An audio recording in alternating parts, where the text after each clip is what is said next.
You are welcome. Let's quickly talk about verbs in Arabic, but in past tense. The first one, we have kataba, meaning he wrote. The second one, we have kanasa, meaning he swept, which is in the past tense, kanasa. The third one, we have jalasa, which means he sat down, the past tense of he sits is in the past tense. And the fourth one is khoroja, he went out. Khoroja, he went out, also in the past tense. The next one, which is the fifth one, is latoma, meaning he slapped, also in the past tense.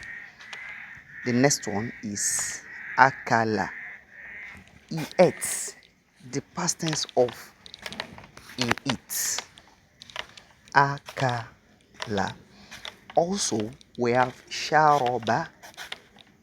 Sharoba, he drank, which means, and also we have nama, meaning he slept.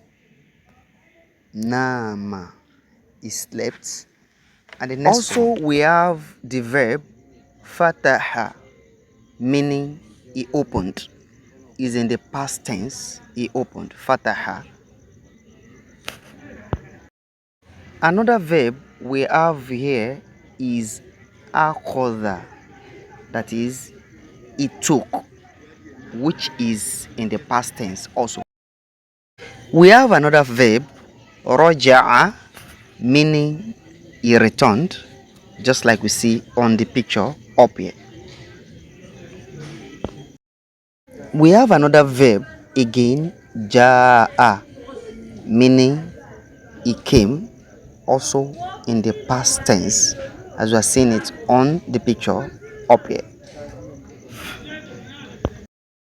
We have another verb, la'iba, meaning he played, also in the past tense, not present tense. La'iba. Another verb we'll be talking about is nadhara, that is, it is also in the past tense, meaning he looked, past tense. Waqafa is another verb which is past tense, that means he stood. He stood. Subscribe for more Arabic verbs like this.